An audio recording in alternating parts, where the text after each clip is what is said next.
25,857. And families still at the evacuation centers as of this time, we have 856. And the total number of damaged houses is 170, and partially damaged houses 2,619. A total of 2,789 houses are either totally or partially destroyed by the floods. So the estimated cost of damage on properties, houses, and infrastructure. On damaged houses, the total estimate is $3,025,000. Other structures like government building, facilities like barangay office, daycare centers, slope protection, even churches, health center, and dams totals to $945,746,000. And the total amount of damaged roads and bridges is $1,049,397,000. For the estimated cost of damage on agriculture, for crops like rice and corn, it totals to $266,321,106. For livestock like chicken, swine, goat, carabao, ducks, and geese, $2,339,335. Farm machineries, $180,000. And for the high-valued crops like banana, vegetables, etc., $26,886,510. And for fisheries, $4,088,000. The summary of estimated cost of damage, the total amount, Mr. President, is $2,295,583,284. The assistance provided by the provincial government of Agusan del Sur as our means of augmenting the resources of the local government units, we have, as of February 15, that's yesterday, the provincial government has already extended food packs to 8,899 families with a total of 44,495 individuals from the 25,624 target families province-wide, with a total allocation of 32,557,510 funded through our Quick Response Fund on LDRRF for 2024. So the needs requested, Mr. President, this is quite long, but I will not delve into each detail, but we will be providing you with the summary as soon as we are done with this CTREP. So the recommendation, Mr. President, the repair and rehabilitation of damaged bridges, bridge and slope protection, riverbank protection, roads and slope protection. The figures are shown on screen. And I will go to the construction part of our recommendation, Mr. President, the construction of 15 more evacuation centers in 13 municipalities and 1 city in the province of Agusan del Sur. The partial early recovery plan for agriculture and fisheries sector for funding for MLGU, 88,696,728.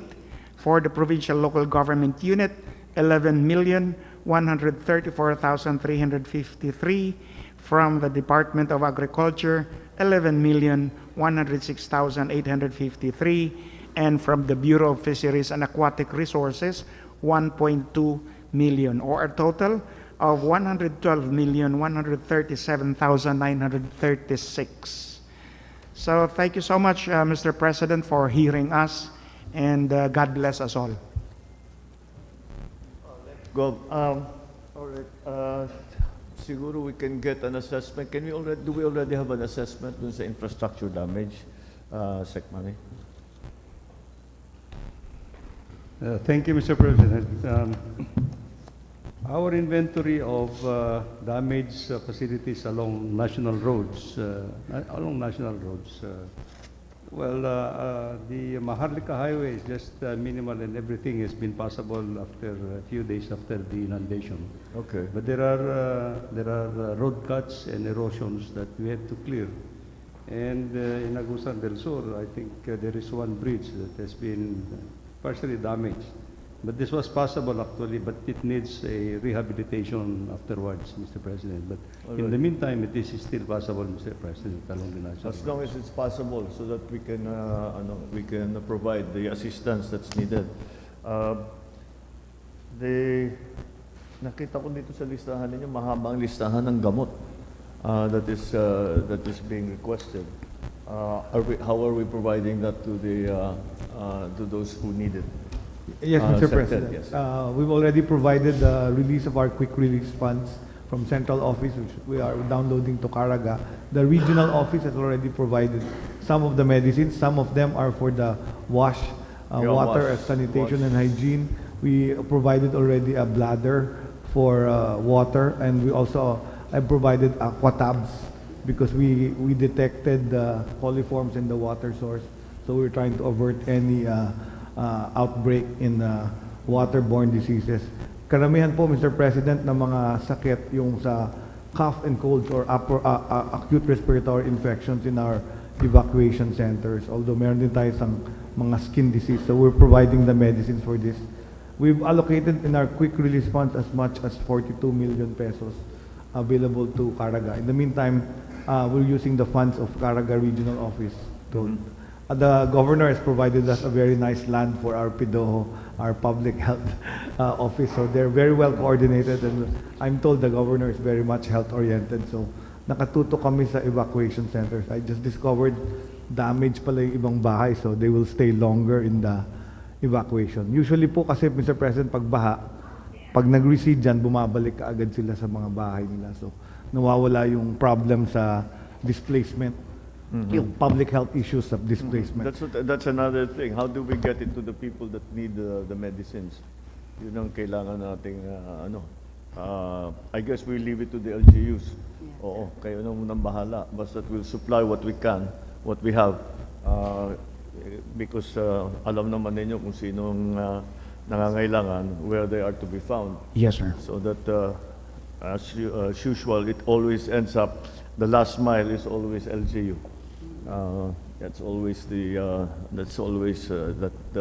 part that is actually the most important, really. Kasi provide lang kami ng relief goods, ng itong gamot, ng supplies, etc.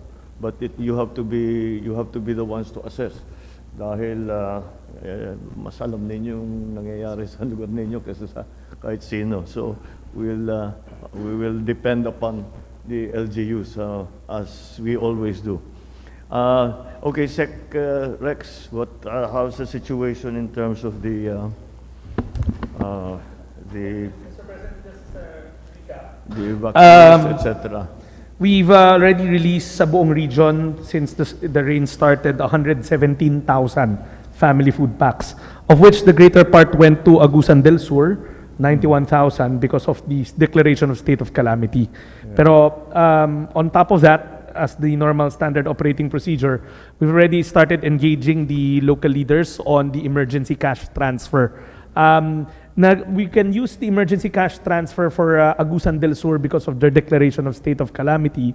Then I'm not sure about the other provinces lang if they'll still need it kasi wala silang declaration of state of calamity. Sumenyas na si Gov Angel, okay na raw siya eh. Yeah, so doon kami kay Gov Santi, kina Kong Eddie Bong and Kong Alfel. We've already discussed how many families. Ang indicative, Mr. President, is around 93 million pesos. For around 18,000 families who will get the emergency cash transfer. All right. There is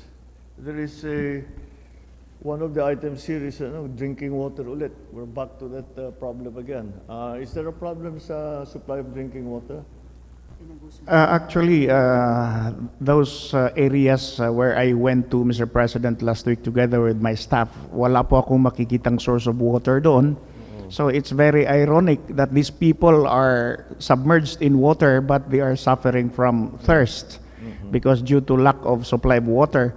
So our local mayors are also trying to provide water, drinkable water through their different means that they have, and the provincial government is augmenting. And we are very happy, Mr. President, that the DSWD immediately acted.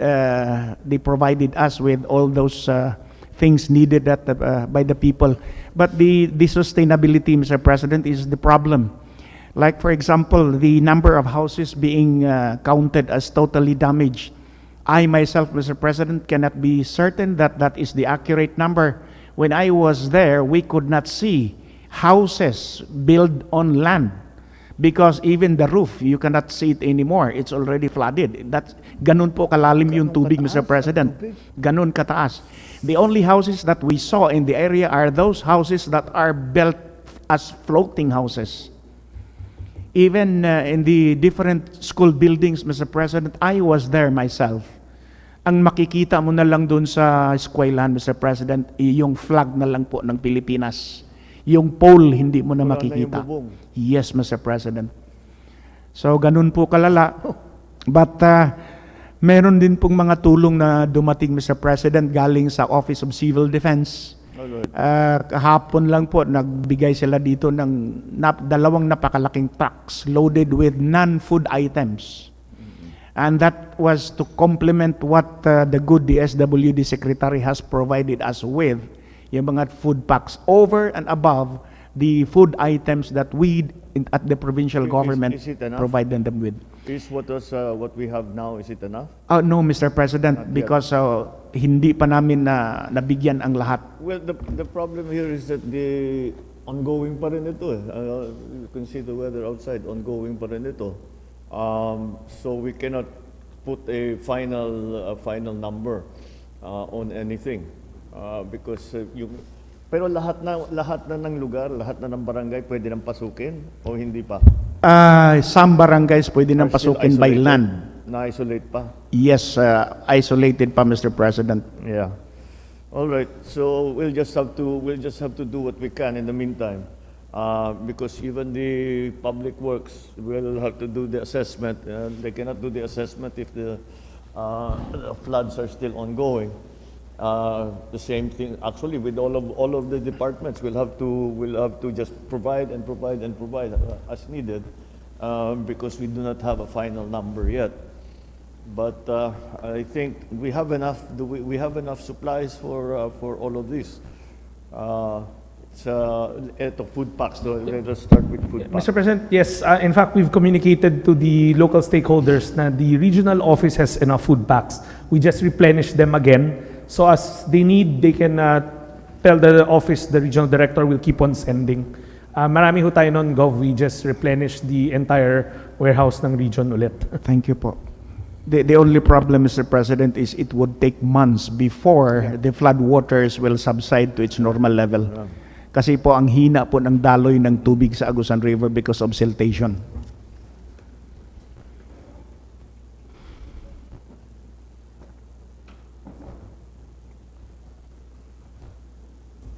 All right. So you still have the evacuees in the evacuation centers. Meron ako nakitang figure dito. Yeah, meron pang mga pamilya na nandoon sa iba't Pero ibang pabawas na ba? Hindi pa. Alin po? Pabawas na yung tao sa evacuation Yes po, center? pabawas na po. As soon as their houses are already livable. Maalis na sila. Yeah. Pero they still have to be provided with food packs. Yes, sir. Oo. Working with the LGU, like you said, Mr. President, sila yung last mile. So they request the food packs in bulk, then sila na nagdi-distribute kasi they have the manpower and the know-how kung nasaan yung mga taong nangangailangan. Basta, Mr. President, we assure the local stakeholders that we have enough stocks, and if you need more, just tell the regional office, we'll keep on sending. Okay. All right. Yung tubig na lang. Ito, balik na naman tayo to the old problem that how do we provide, because as it goes on, maging impractical to provide bottled water. We'll continue to provide what we can, but we have to have a longer term, a more extended solution. And what we usually do sa ibang lugar, nagpapadala kami ng purification system na galing pa sa MMDA yung iba. But that seems to be a practical stopgap measure in terms of providing water supply because as we all know, that's going to be critical. Sec Benher, ano bang sitwasyon? Naubos na ba yung ating purification Martes, sorry sir. Actually sir, most of them are in Davao right now. Pero tumawag po ako kanina umaga. Meron pa naman nung naiwan sa Metro Manila. Pwede mong papadala maski mga 15 makina. One machine can provide 185 gallons per hour. Yeah. So, bukas o padala po natin kagad. Yeah, Mr. but President. the situation in Davao is beginning to be better. Yes, sir. So maybe we can use some of those kung hindi na kailangan doon. Yes sir, pwede yung pabawas yung iba doon at padala po kaagad dito. Yeah, because right now we're still in the search and rescue pa rin yung mga ibang Yes, sir. lugar doon eh. But as soon as it's available, dito na natin dalhin. Yes, sir. So, But I and think again, the LGUs will have to tell us where is the areas that are most in need. Yung mga isolated dyan eh. Yes, sir. We are, we have meron a silang record. Pero sir, we still have 15 machines in Manila. Yeah. Para hindi ko na muna bawasan yung sa Davao. That padala po kaagad dito tomorrow. Yun yung padala natin kaagad. Yes, sir. Tapos pag nalibre, yung mga sa Davao na hindi na kailangan, sabihin nila hindi na kailangan, pwede na natin i-forward dito. Yes, sir. All right. Kahapon, sir, may natanggap kaming 2 purifying machines from OCD over and above the other non-food items that they delivered yesterday. And these are solar powered, sir? Yes, Maski solar powered. walang Yes, sir. Yes, sir. Solar powered. At may natanggap din kami galing sa IOM, yung mga tents. 770 pieces of tents para sa mga partially destroyed houses, pwede lang gagawing bubong, dingding, etc. And we already have a plan on where to distribute it dahil may record naman po kami doon. All right. Okay. At least, sige. So we'll just keep monitoring. Basta tuloy-tuloy yung ninyo. Pagka may request kayo, basta ibigay nyo sa amin. Yes, sir. And we Thank you will very provide much, sir. what we can. At mukhang we have enough. Enough. I always worry about water because pagka hindi natin naayos na mabuti yan, we'll start getting incidents of cholera, of diphtheria, o kung ano-ano na. All right, so we want to avoid that. Okay, is there anything else, Gov, you want to tell us so that we can attend to it? Yeah, Mr. President, we are trying our best to meet the needs of our people who are victims of this flood. But our resources are not enough, of course. So we Yeah. are praying that we will be given assistance. Kasi matagal pa to, Mr. President. Kahit hindi na uulan ngayon, Mr. President, hanggang March may tubig pa rin yan. Although, yung number of barangays affected will reduce day by day. But those barangays along Agusan River, Mr. President, it takes months. Do we need to do something to make it faster yung paglabas Pagdaloy ng tubig, I think the solution there, Mr. President, is to dredge Agusan River from the mouth in Butuan City It's always a upstream to problem. Agusan del Sur. But that requires tayo sa- huge amount. Balik tayo sa Yeah. dredging. Kasi Mr. President, yung mouth of Agusan River in the Butuan Bay, may nabuong island na doon sa gitna ng ilog because of the siltation. And the Honorable Mayor of Butuan is here with us. Yes, he's Alam na alam niya yun. Na talagang kailangan, pero hindi lang kaya ng local government unit to dredge it. Very expensive. Yes, sir. All right. Well, sige, that will be, I suppose we'll just have to wait until we can put together a plan for the river. Magde-dredge ulit tayo. The siltation talaga is very bad. It is the same problem everywhere. All right. All right. Is that the Are we done with the report from Yes, sir. Gov. Okay. For So, Agusan, sir. Next, the next item will be the report from Gov. Angel on the province of Agusan del Norte. Yes, good morning, Mr. morning, President. Good morning to all of us here. Mr. President, naaawa kasi ako sa Agusan Sur. Sila talagang pinakagrabe. So if I will compare my report to their report, parang talagang naaawa ako talaga sa kanila. But the problem in Agusan del Norte naman, because diba, one river kami lahat. So all the water that comes from the Davao region goes to Agusan del Sur, goes to the municipality of Las Nieves, and ends up in Butuan Bay. Kay Mayor Lagnada po. So basically in Agusan del Norte right now, yes, what you're seeing there is the one in Las Nieves. Out of, we have 21 barangays, 13 are submerged in water, maraming bahay po. One in RTR, but in RTR po na isa, I already asked Congressman Dale Corvera kung pwede niya ipasok para matapos itong problema namin sa barangay na yan. Flood control lang in his, if he can lobby for it, kasi he's in Congress. So if he will be able to do that, ang RTR, hindi na tayo magkakaproblema. But Las Nieves, Mr. President, kinausap ko yung mayor. Sabi ko, kailangan na talaga namin bumili ng lupa, which we have funds naman po, the municipality plus the province, para ilipat din namin yung talagang, di ba, usual, this really happens. So we really have to relocate them. So, yun ang pinag-usapan ho namin ngayon, and nag-supplemental budget kami for that. So in the areas where we can buy, we really have to transfer already itong mga usual victims of flooding.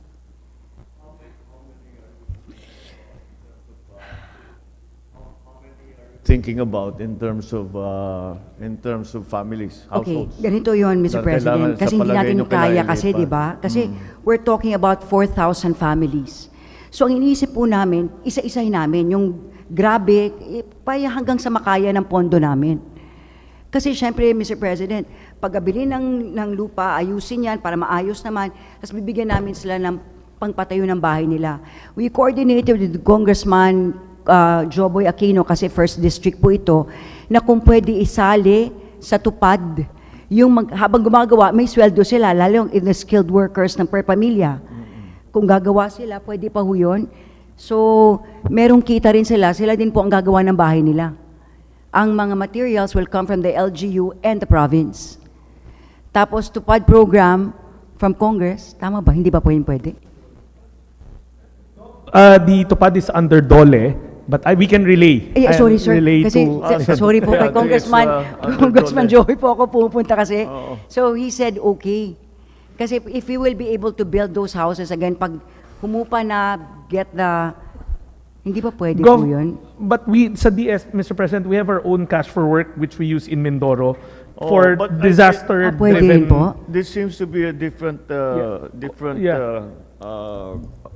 solution. It's a much longer term solution, and it's going to take much more. It's not just evacuating.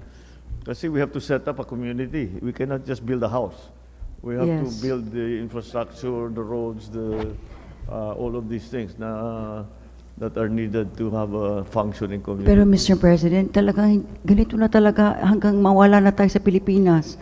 Ganito talaga in Agusan eh. And these are, as long as it will rain, these effects will happen. Well, that's why pag pinag-uusapan ng climate change, mitigation na lang at saka adaptation, and that's really what we're going to have to do. Yes. Marami talagang, well, of course, all over 50% of our communities are coastal, even more. Basta nasa tabi ng ilog o nasa tabi ng dagat, which is the normal way. So anyway, So the damaged houses, Mr. President, Yeah. for example, in Las Nieves, compared naman to Governor Kani, we have approximately mga 21 houses damaged talaga. So priority namin po sila. Tapos ang problema lang namin in Las Nieves talaga, because Secretary Laurel is here po, yung agriculture is an agricultural area. So, ang laki ng hectarage po namin na naapektuhan. So, that's approximately around 584.94 hectares. Ngayon po, we would want, ako sana if we can help them, kasi yung products natin sa corn, rice, cassava, naaawa po ako sa mga farmers natin na most of them, unutang pa nila yung pangtanim. So, instead na ma-harvest na nila, this happened. So, mas priority na ko talaga yung hanap buhay nila. Kasi mababaon na lalo sila sa utang. But I'd like to commend, Mr. President, really our national agencies. DSWD promptly help. Mabilis ho talaga. Congressman Joboy Aquino's office po, helped right away. Ang laki po na binigay po niya, especially in Las Nieves. Si Congressman Del Corvera in RTR, the LGU of the province plus the municipality na involved. Tapos po, nagbigay ang Tingog Party List, nagbigay po ang OCD, and then Ayala Foundation. So, it really helped a lot. Good. I'm glad to hear it. Ano yung plano mo pag ililipat yung mga, well, ilang whatever, how many number of houses? We will, the LG will provide the relocation areas. Yes po. Okay, pero we will build their houses for them? Sorry, Mr. President, light material lang, Mr. President, kasi kung talaga yung usual na housing, mabuang naman tayo, Mr. President, hindi naman kaya sa province and the LGU. But, kung light houses lang, light materials lang, kaya namin. So, para habang ginagawa nila, ang naisip ko kasi, Secretary, was the tupad. I did not realize the cash for work. So, habang they're building it, anyway, materials I provide for them, if they're skilled, so may kita pa rin sila. Yeah. Generally speaking, that's the strategy that we've employed. Is that pagka ganyan, because yung non-cash, after a while, siyempre, food is the most important, water is the most important, but after a while, may pangangailangan na yung household na hindi food at hindi basic survival supplies. So, napupunta tayo sa cash for work. Generally, that means the rehabilitation.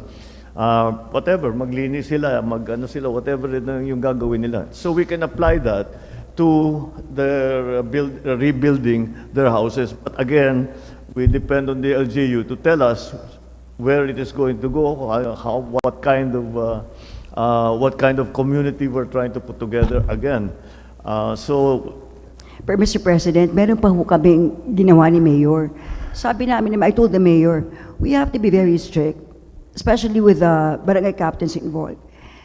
If we transfer all these affected families, dapat wala na magtatayo ulit sa area na iniwanan nila. Or else, babalik-balik yung problema natin. So we hold accountable the leaders in the barangay. Kasi you're supposed to be there. So if there will be people who will be building houses again in these areas that are not supposed to be new build zone, then you will be accountable. You should not run next election. Because you're not responsible. Yeah. Well, that's, anyway. Mr. President, sorry, that is our, nag-isip na lang kami kung how we will do it. Kasi perennial talaga to. Well, we just have to come up with a plan, and you'll have to guide us. Yes, but of po. course, the national government is there. This is what we do. Pag the local government has expended all its supplies, and done all of the effort, that's when we come in. And so, but this is a new kind of rescue in the sense na ililipat na talaga natin. And make it a permanent move, hindi transition. We have to think of many things. Whenever you move them, what is the transition? Kung sira yung bahay nila ngayon, saan sila titira habang ginagawa yung bago nilang lugar? So that's not it's not as simple as kagaya yung sa painting na bayanihan na linilipat lang yung bahay. We have to really build the community that will be able to support the locals. Alam mo, Mr. President, because ang lilipatan nila na area, it's also within their barangay. Hindi naman malayo din kung saan yung submerged yung mga bahay nila. So kumbaga, before we did this, we talked to the people, amenable naman po sila eh. Oh, no, that's not a problem. I don't think it's a problem. As long as yung lilipatan nila, ganun din ang sitwasyon. May eskwela, may Yes na po. malapit sa trabaho, Yes po. meron silang palengke, it's the usual thing. Yes po. But again, that means that we have to build another community. If you have to move the barangay, you have to build all of the support infrastructure for that barangay. The water supply, the roads, the electrical, etc. So anyway, we'll continue to study that. Marami tayong ginagawang ganyan, and it really falls under climate change. The climate change assistance. This is the adaptation part to our response to climate change. Mr. Okay. President, sorry ha, yung sa Department of Agriculture lang po.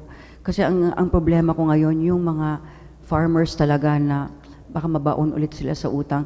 I got other names already. In fact, chinek namin lahat ng mga expenses nila ngayong planting season na to. Mas priority ko po talaga sila. Thank you po. Yes.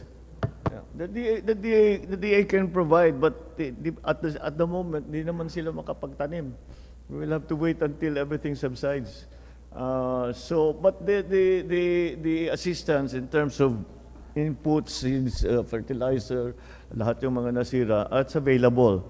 But we have to wait for the weather to improve bago natin pwedeng gamitin yung mga ano na yan, yung mga supplies natin. That's really put aside for this kind of situation. Thank you. All right. Thank you, Gov.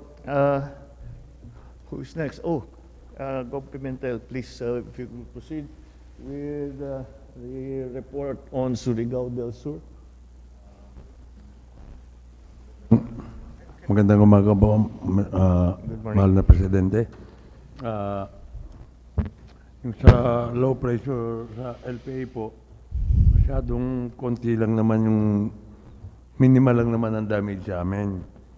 Yung mga evacuees na 5,207 sa number of persons 24,956, number of families outside evacuation center mga 10,000, and number of persons outside evacuation center 43,536 po. So medyo makaya-kaya po namin yan. Hindi kamukha ng Agusan del Sur.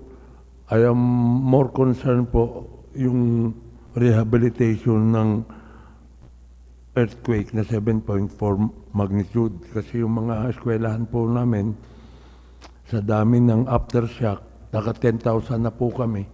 May 5.2, 4.8. Yung iba po hindi pa mapasukan. At saka magpapasalamat po kami ng marami sa inyo na sa immediate action nyo nung December, dumating kaagad po si Secretary Rex Gatchalian, si Yusek Kahipi, at saka si R.D. Doliaga. Nagbigay po kaagad ng 160,000 food packs at saka 3,000, 5,000 AX. At ang lastly po, nagbigay po si Secretary Rex Gatchalian ng 70 million para sa 5,025 affected na damaged houses. 12,510. Maraming salamat po. Ang concern ko po yung nandiyan naman po yung DPWH, gumagawa po naman talaga sila ng trabaho nila. Yung concern ko po yung how to maintain ng mga barangay roads namin na 2,000 kilometers. Imbis na nagre-repair pa po ako, ito na naman yung bagyo, ito na naman ang baha. Naubos na po yung 70 million ko na pang fuel. Hindi pa ako natatapos. Baka matulungan niyo po kami dyan sa fuel para kasi hindi ako makahiram ng equipment ng DP kasi busy rin sila. May equipment po kami, naubusan lang kami ng fuel. At again po, pasalamat na tumutulong naman po si Congressman Johnny at saka si Congressman Momo sa pag-rehab. Yun po, kasi long term po ito eh. Lalo na yung mga far-flung barangays hanggang ngayon, putol po ang kalsada. At yung mga wooden bridges. Meron ba tayong initial assessment ng mga possible and non-possible sa Surigao? May damage.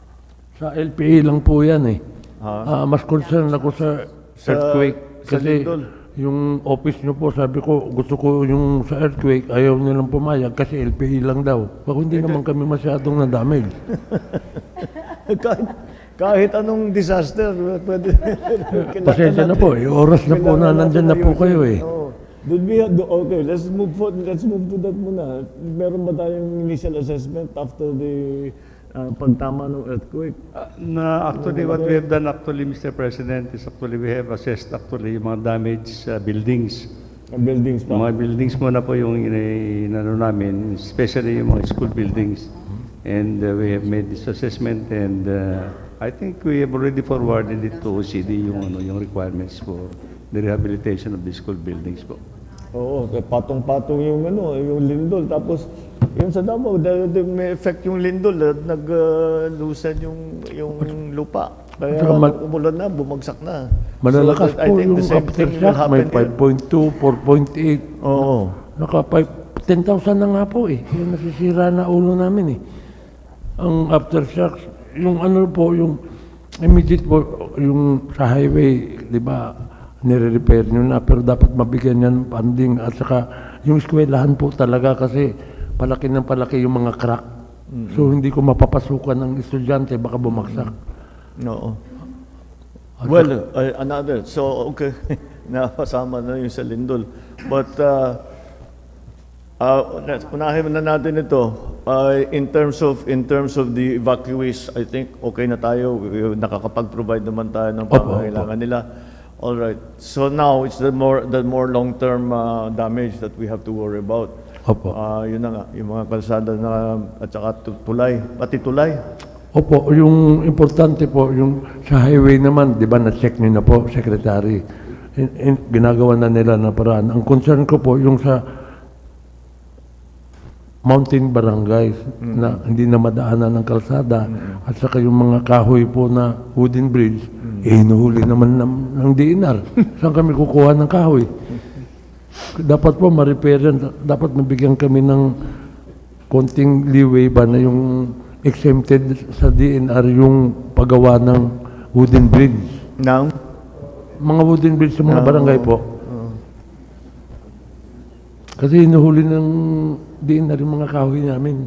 Kako para hindi naman pambahay yan, pang ano yan, tulay.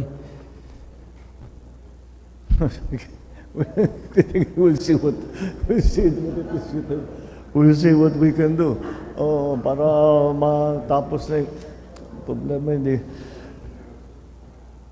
Sige, we'll of course we take note of that. Wala natin sa report, but of course it's important. Ating mga thoroughfares are very, very important. We do yung prioritization talaga namin, uunahin talaga namin yung mga isolated para buksan, para madala natin ang tulong.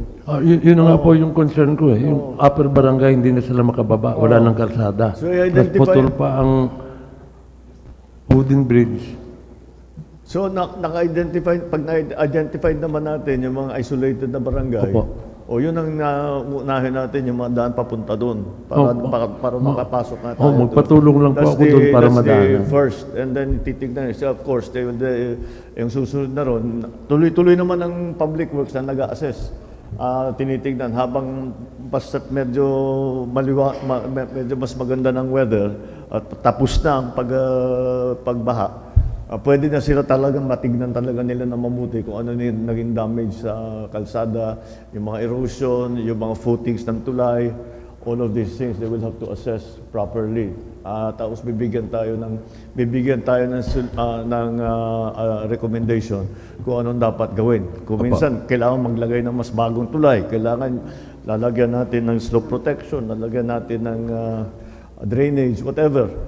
The public works will assess all of that at bibigay sa atin later on. Once we are able to go properly, padala yung mga engineer nila, mapakita talaga matignan talaga kung ano yung naging problema at paano natin aayusin.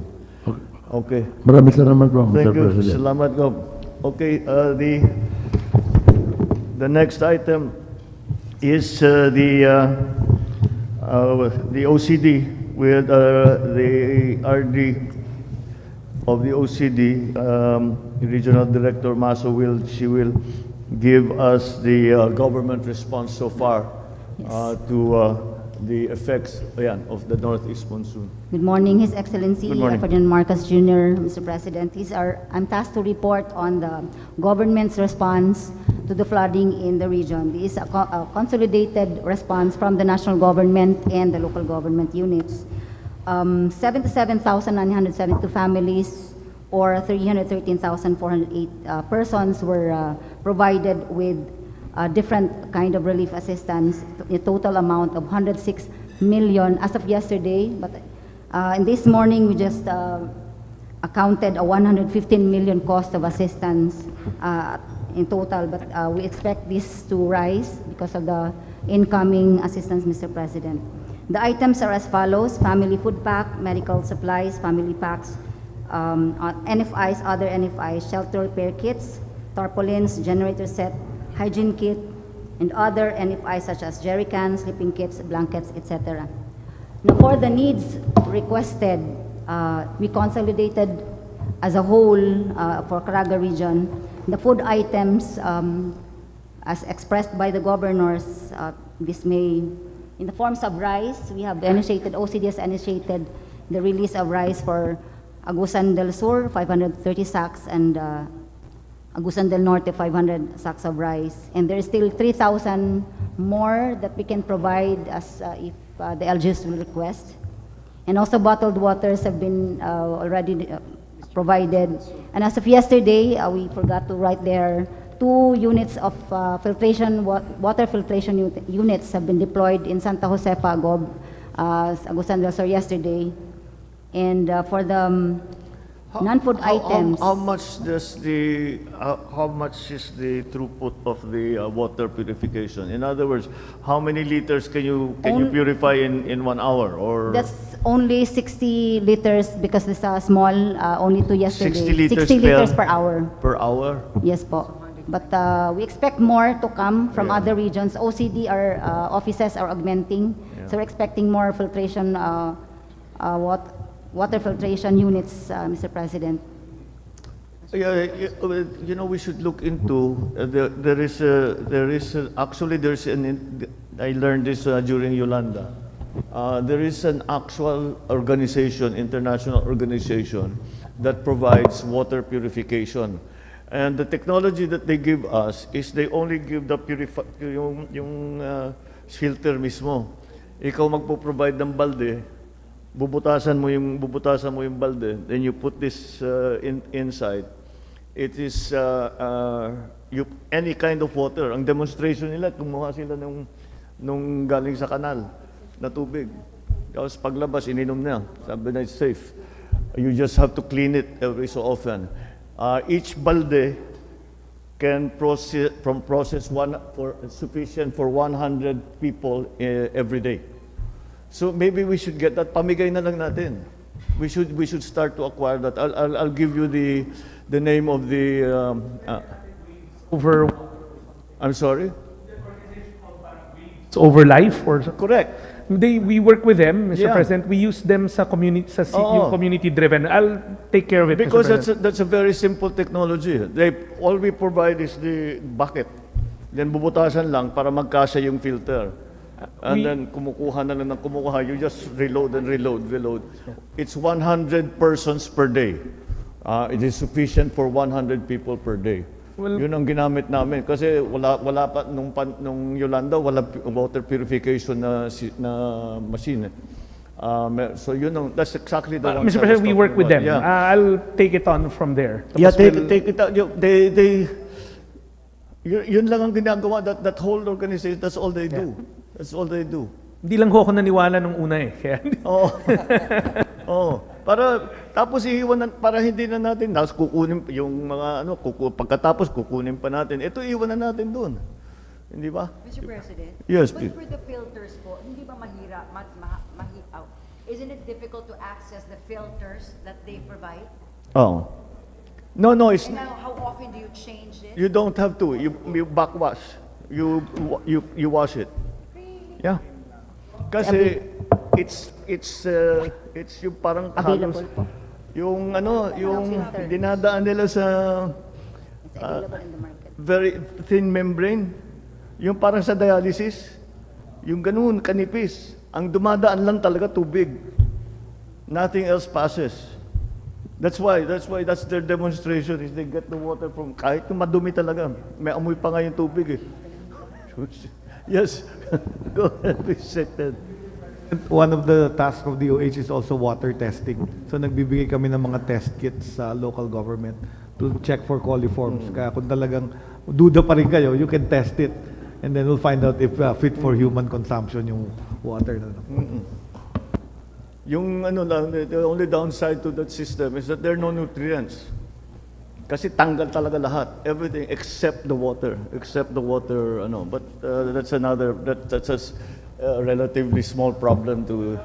talk to them again, Mr. President. Yeah, we please do work with them eh. I think we should already be getting a regular supply so that when we have these disasters happening, siyempre immediate yung bottled water. Magdadala tayo ng bottled water para may tubig naman. But hindi naman pwedeng forever yung bottled water, di ba? So we have to find another system habang nag-aantay sila ng water system. So maybe like if you're going to move your community somewhere, yun na muna ang kanilang gamitin. 10 na ganun, whatever it takes, di ba? So that they have at least a source of fresh water that's drinkable, that's potable. Okay, please go ahead. Yes, if I may, Mr. President, those are the needs, I think the sectoral needs, and I think these are also mentioned by the good governors earlier on non-food items, wash items, on the farming and livestock, the fishing implements, and the school items, I think already mentioned. But on the status, there's still an ongoing assessment on this and how to provide. We'll be coordinating with respective LGUs on their requests. Next, on the assessment, evacuation may extend at least a month due to the slow receding of flood waters. Schools are utilized as evacuation centers due to the inadequate evacuation centers at the LGU level. Water discharge from the upstream from Davao Region contributes to the increasing water level of the Agusan River, affecting Butuan City and identified municipalities in the province of Agusan del Norte. Communities in low-lying areas or along river banks are still flooded, and insufficient water rescue and life-saving assets of LGU. These are our assessments, and these are recurring every time, every flooding. Our recommendations, number one, sustainability of humanitarian relief efforts, as also manifested by the Governor of Agusan del Sur earlier. Timely provision of the following: agricultural interventions, assistance to the micro, small, medium enterprise, shelter assistance, medicines for common illnesses. Third is the development of comprehensive flood control measures for Agusan River. That is a river basin approach, not just particular on LGU, so from upstream Davao to downstream in Butuan City. Construction of standard evacuation centers, and last is the immediate repair and rehab of damaged infra, such as roads and bridges and lifeline services. And that would be all, Mr. President. Daghang salamat. Okay, thank you very much. I think the immediate response, we are doing all right. That makapag-provide naman yung DSWD ng immediate assistance. The DILG also is able to provide well in terms of the in terms of the water systems and other assistances. And the DOH is there also to provide the medicines that are needed. So what we need, of course, once again, what we need from the LGUs is that you must tell us what it is you need. Hanggat maaari, magdadala kami dadalhin namin sa inyo. And again, to repeat myself, the last mile is always all the way down to the barangay level. So you will have to, but that's, in my experience, that's the best way to do it. You cannot expect the national to go all the way down to the barangay level. Hindi namin alam kung saan pupunta, kung saan yung talagang diba? Kasi kung sa report lang, it's not exactly, but the governors know, the mayors know exactly what's going on. All right, so in terms of the immediate response, I think we're all right. The DA and the Public Works are in essentially the same position. They have to wait until the event is more or less over para maka-assess sila na mabuti kung anong yung pangangailangan. The Department of Public Works will look, of course, and we will, as usual, prioritize those thoroughfares that are not passable, but are going to the na-isolate na barangay. So may mga na-isolate na barangay, unahin natin yun. DA, again, will do the assessment, and then we will provide the assistance to the farmers, both in terms of cash, habang meron silang gamitin in the meantime, and then when it's time to plant, then we will be able to provide seedlings para makabawi naman sila, because walang ani ngayon. Yeah, that's the problem with that. All right, okay. Is there anything else? Any of the other yeah, Johnny. Yes, please go ahead. Sir President, this is still in connection with the report of Governor Pimentel regarding the earthquake calamity that happened several months ago in Surigao del Sur. There were some damages, most specifically in the school buildings, but there is one building, Mr. President, that is very important that was damaged during the earthquake. And this is the Pag-asa building in Hinatuan, which houses the Doppler radar station. This is the one that monitors typhoons that come to our country. It's not being used now because the building has been damaged. So this is very important, Mr. President. In fact, I was going to talk to Secretary Solidom. Sana mabigyan natin to ng pansin. DOST mag-operate yan di ba? Sila nag-operate. Yes, Pag-asa, DOST. Pag-asa, yes, correct. DOST, But I already sent a letter to DOST. Until now, there's no action. For now, it is not in operation. So, importante ho ito kasi ito ho nag-monitor. The Hinatuan is the reference point po. Kung makikita po ninyo. Did the Secretary Solidum give you a reason kung bakit hindi in-operate? The building itself was damaged. I see. So, hindi talaga magamit. The radar Doppler. The radar Doppler nandun pa po. Pero hindi magamit because hindi na ho pwedeng pumasok yung mga tao doon. Because nag-crack na nga. So it's just the building yes, that needs to be rehabilitated. Opo. Oh, sige. Yun ang kayong Yes, Mr. President, I think we can structurally assess. Yeah, have a look at it because very important yan for the forecasting. Yeah. Para at least may warning tayo when these things happen. Meron tayong warning na may parating na heavy rains, low pressure area, whatever. So yes, we'll discuss with Dr. Solidum about this. Yes, Mr. President, because this is very important. Because whenever there is a typhoon alert, ito ho yung ginagawang reference point. Ito palaging unang nagre-report sa Pag-asa. Okay. Po, Mr. President. All right. Yes, I agree with you. It is very important.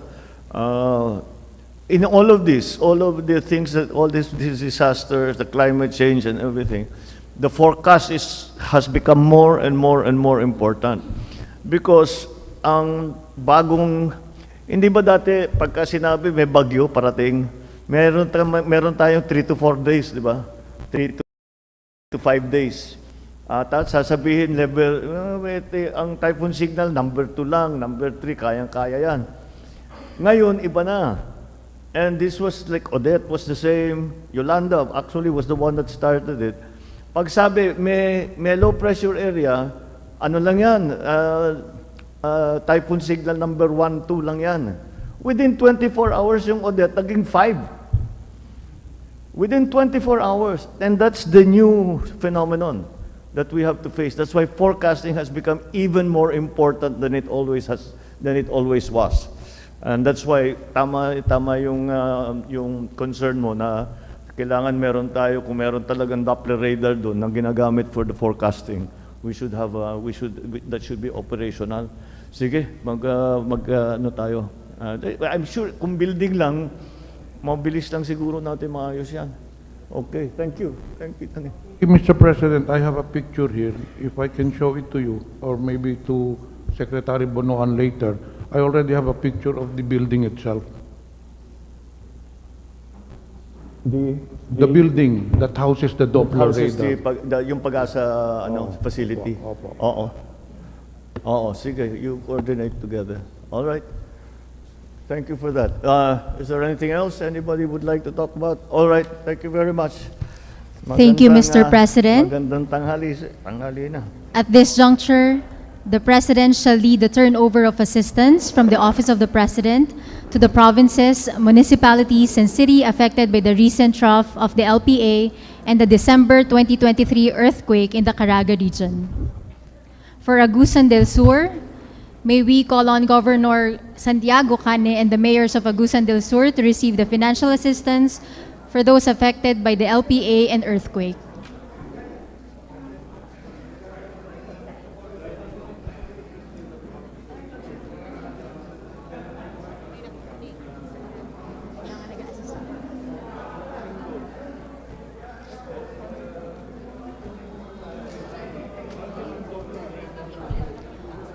Once again, for Agusan del Sur, may we invite Governor Santiago Cane Jr. and the mayors of Agusan del Sur to receive the financial assistance for those affected by the LPA and earthquake.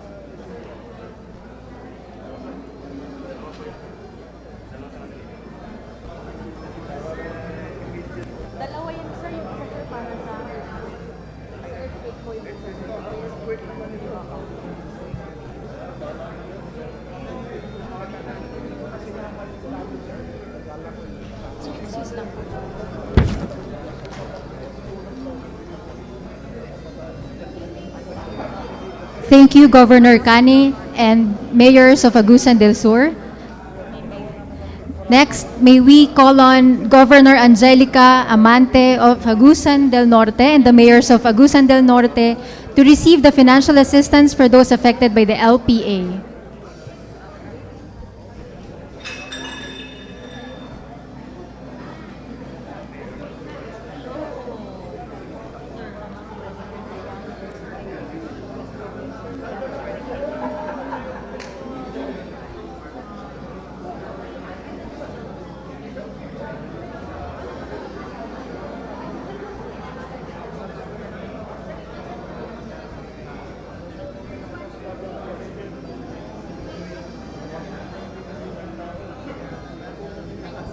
Thank you, Governor Amante and Mayor of Agusan del Norte.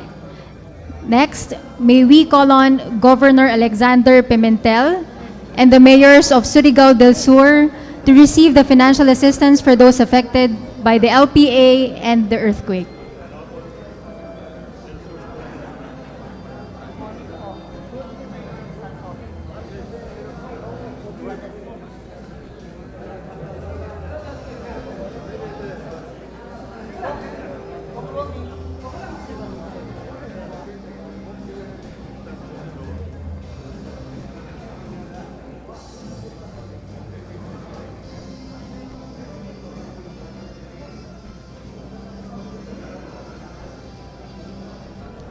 Thank you, Governor Pimentel and the mayors of Surigao del Sur. And to represent Governor Lyndon Barbers of Surigao del Norte, may we call on Ms. Fe Martinez, the Provincial Treasurer, to receive the financial assistance for those affected by the earthquake.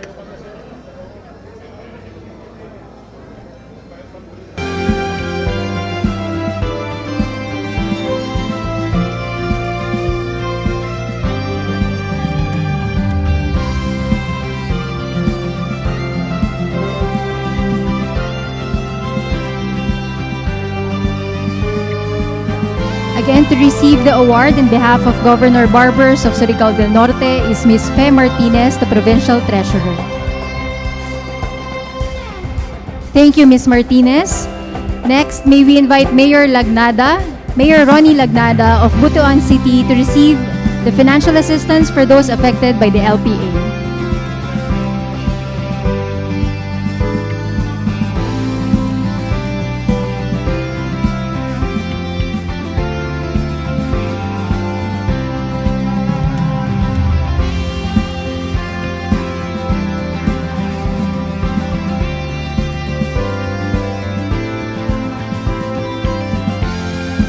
Thank you, Mayor Lagnada. At this point, may we request the President to grant a photo opportunity with the congressmen present. Once again, for all congressmen present, may we invite you in front for a photo opportunity with the President.